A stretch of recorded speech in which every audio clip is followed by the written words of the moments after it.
اب اور کہنے کی ضرورت نہیں، یہ دنیا بھی عجیب و غریب ہے، خاص کر آج کا زمانہ۔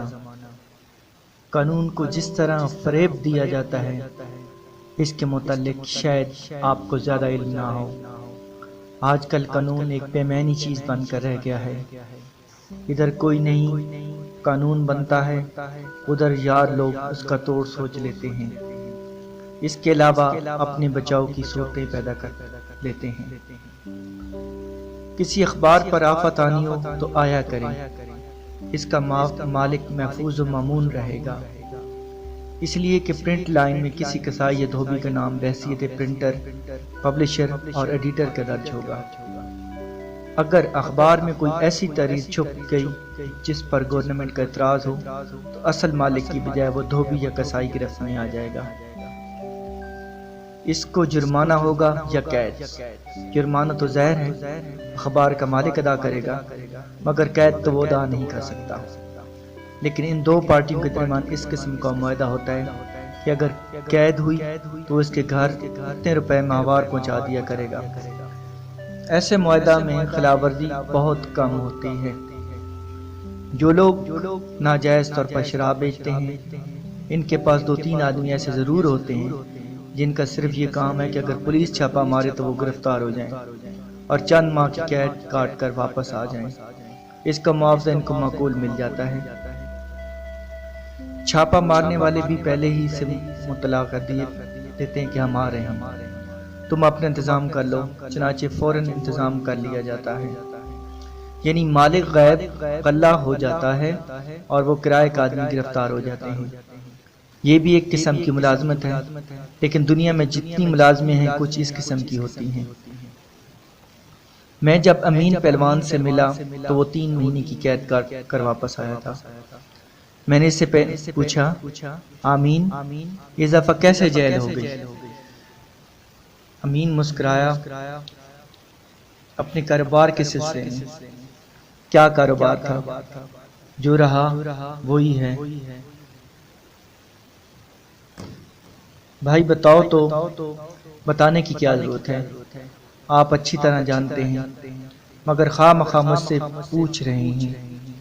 میں نے تھوڑے سے توقف کے بعد اسے کہا، امین تمہارے آئے دن جیل میں جانا کیوں پسند ہے؟ امین پہلوان مسکرایا، جناب پسند اور ناپسند کا سوال ہی پیدا نہیں ہوتا۔ لوگ مجھے پہلوان کہتے ہیں، حالانکہ میں نے آج تک اکھاڑے کی شکل نہیں دیکھی۔ ان پڑھ ہوں، کوئی اور ہنر بھی نہیں مجھے نہیں آتا، بس جیل جانا آتا ہے۔ وہاں میں خوش رہتا ہوں، مجھے کوئی تکلیف محسوس نہیں ہوتی۔ آپ ہر روز دفتر جاتے ہیں، کیا وہ جیل نہیں؟ میں لاجواب ہو گیا۔ تم ٹھیک کہتے ہو امین، لیکن دفتر جانے والے کا معاملہ دوسرا ہے۔ لوگ انہیں بری نگاہوں سے نہیں دیکھتے۔ کیوں نہیں دیکھتے؟ ضلع کچہری کے جتنے منشی اور کلرک ہیں، انہیں کون اچھی نظر سے دیکھتا ہے؟ رشوتیں لیتے ہیں، جھوٹ بولتے ہیں اور پلے درجے کے مکار ہوتے ہیں۔ مجھ میں ایسا کوئی عیب نہیں ہے، میں اپنی روزی بڑی ایمانداری سے کماتا ہوں۔ میں نے اس سے پوچھا کس طرح؟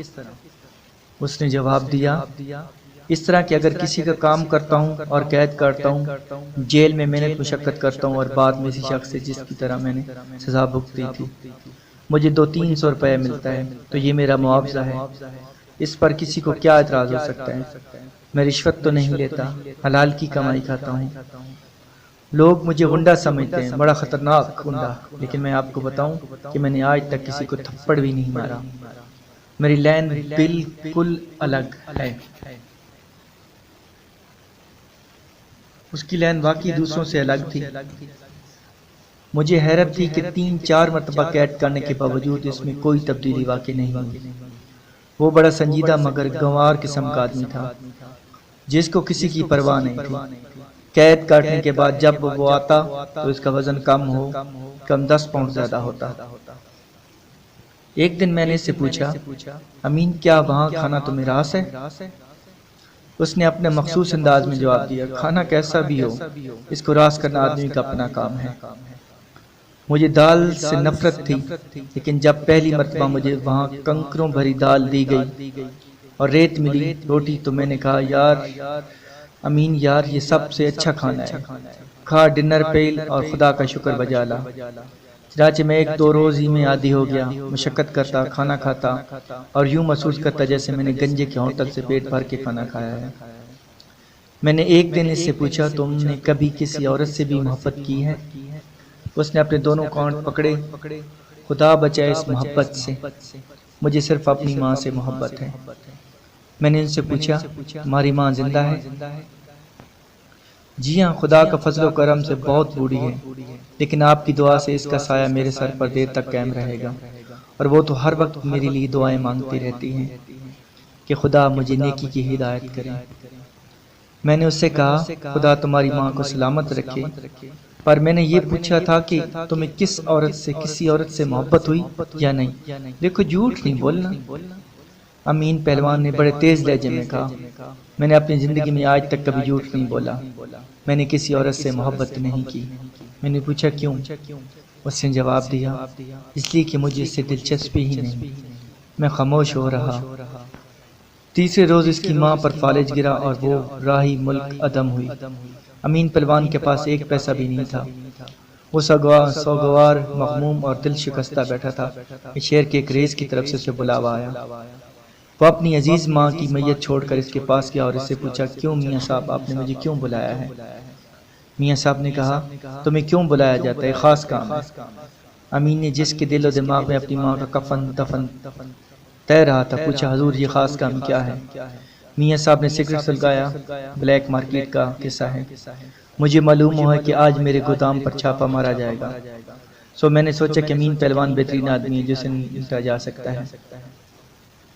آمین نے بڑے مغموم اور زخمی انداز میں کہا آپ فرمائیے میں آپ کی کیا خدمت کر سکتا ہوں؟ بھائی خدمت تو خدمت کی بات ہے، تم مت کرو، بس صرف اتنی سی بات ہے کہ مجھے چھاپا پڑے تو گودام کے مالک تم ہوگے، گرفتار ہو جاؤ گے، زیادہ جرمانہ 5000 روپے ہوگا یا 1-2 برس کی قید، مجھے کیا ملے گا؟ جب وہاں سے رہا کر آؤ گے تو معاملہ طے کر لیا جائے گا۔ امین نے میاں صاحب سے کہا حضور بہت دور کی بات ہے، جرمانہ تو آپ ادا کریں گے لیکن قید تو مجھے کاٹنی پڑے گی، آپ باقاعدہ سودا کریں۔ میاں صاحب مسکرائے تم سے آج تک میں نے کبھی وعدہ خلافی کی ہے؟ پچھلی دفعہ میں نے تم سے کام لیا اور تم کو 3 مہینے کی قید ہوئی تو کیا میں نے جیل خانے میں اور ہر قسم کی صورت میں نہیں پہنچائی؟ تم نے بہر آ کر مجھ سے کہا کہ تمہیں وہاں کوئی تکلیف نہیں تھی، اگر تم کچھ عرصے کے لیے جیل چلے گئے تو وہاں تمہیں ہر آسائش ہوگی۔ امین نے کہا جی یہ سب درست ہے لیکن کیا؟ امین کی آنکھوں میں آنسو آ گئے۔ میاں صاحب میری ماں مر گئی ہے۔ کب؟ آج صبح۔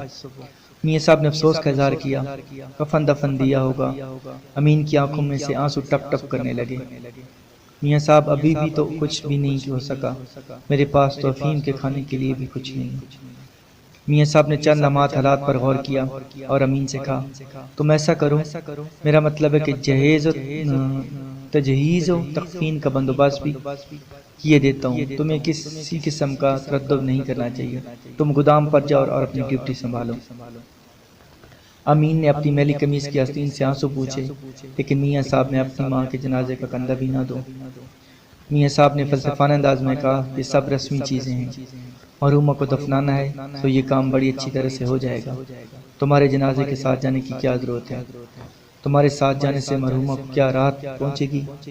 وہ تب بیچاری اس دنیا سے رخصت ہو چکی ہے، اس کے جنازے کے ساتھ کوئی بھی جائے کیا فرق پڑتا ہے؟ اصل میں تم لوگ جاہل ہو، میں اگر مر جاؤں مجھے کیا معلوم کہ میرے جنازے میں کس کس عزیز اور دوست نے شرکت کی تھی، مجھے اگر جلا بھی دیا جائے تو کیا فرق پڑتا ہے، میری لاش کی چیلوں اور گدھوں کے حوالے کر دیا جائے تو مجھے اس کی کیا خبر ہوگی؟ تم زیادہ جذباتی نہ ہو، دنیا میں سب سے ضروری چیز یہ ہے کہ اپنی ذات کے متعلق سوچا جائے۔ میں پوچھتا ہوں تمہاری کمائی کے ذریعہ کیا ہے؟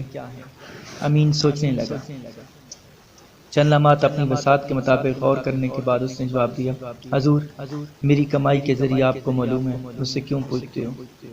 میں نے اس لیے پوچھا تھا کہ تمہیں میرا کام کرنے میں کیا حیل و حجت ہے، میں تمہاری ماں کی تجہیز و تکفین کا بھی بندوبست کیے دیتا ہوں، اور جب تم جیل سے واپس آؤ گے تو امین پہلوان نے بڑے بینڈ انداز میں پوچھا تو آپ میرا بھی بندوبست کر دیں گے۔ میاں صاحب بکھلا گئے۔ تم کیسی باتیں کرتے ہو امین پہلوان؟ امین پہلوان نے ذرا ادرشت لہجے میں کہا، امین پہلوان کی ایسی کی تیسی، آپ یہ بتائیں کہ مجھے کتنے روپے ملیں گے؟ میں 1000 سے کم نہیں لوں گا۔ 1000 تو بہت ہیں، امین نے کہا، زیادہ ہے یا کم میں کچھ نہیں جانتا، میں جب قید کاٹ کر گاؤں تو اپنی ماں کی قبر پختہ بناؤں گا، سنگ مرمر کی، وہ مجھ سے بہت پیار کرتی ہیں۔ میاں صاحب نے اس سے کہا، اچھا بھائی 1000 ہی لے لینا۔ امین نے میاں صاحب سے کہا، تو لائیے اتنے روپے دیجیے کہ میں کفن دفن کا انتظام کر لوں، اس کے بعد میں آپ کی خدمت کے لیے حاضر ہو جاؤں گا۔ میاں صاحب نے اپنی جیب سے بٹوا نکالا، لیکن تمہارا کیا بھروسہ ہے؟ امین کو یوں محسوس ہوا جیسے اس کو کسی نے ماں بہن کی گالی دی ہے۔ میاں صاحب آپ مجھے بے ایمان سمجھتے ہیں؟ بے ایمان آپ ہیں، اس لیے کہ اپنی فعلوں کا بوجھ میرے سر پر ڈال رہے ہیں۔ میاں صاحب موقع شناس تھے، انہوں نے سمجھا کہ امین بگڑ گیا، چنانچہ انہوں نے فوراً اپنی چرب زبانی سے آرام کرنے کی کوشش کی، لیکن امین پر کوئی اثر نہ ہوا۔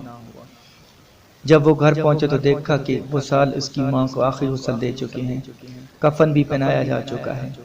امین بہت متحر ہوا کہ اس پر یہ مہربانی کس نے کی۔ میاں صاحب نے لیکن یہ تو سودا کرنا چاہتے تھے۔ اس نے ایک آدمی سے جو تابوت کو سجانے کے لیے پھول گوند رہا تھا پوچھا کہ یہ کس آدمی نے اہتمام کیا ہے؟ پھول والوں نے جواب دیا، حضور آپ کی بیوی نے۔ میں چکرا گیا، وہ اپنے شدید تعجب کا مظاہرہ کرتا مگر خاموش رہا۔ پھول والے سے صرف اتنا پوچھا، کہاں ہیں وہ؟ پھول والے نے جواب دیا، جی اندر ہیں، آپ کا انتظار کر رہی تھی۔ امین اندر گیا تو دیکھا کہ ایک نوجوان خوبصورت لڑکی اس کی چارپائی پر بیٹھی تھی۔ امین نے اس سے پوچھا، آپ کون ہیں، یہاں کیوں آئی ہیں؟ اس لڑکی نے جواب دیا، میں آپ کی بیوی ہوں، یہاں کیوں آئی ہوں؟ یہ آپ کا عجیب و غریب سوال ہے۔ امین نے اس سے پوچھا، میری بیوی تو کوئی بھی نہیں ہے، بتاؤ تم کون ہو؟ لڑکی مسکرائی، میں میاں دین کی بیٹی ہوں۔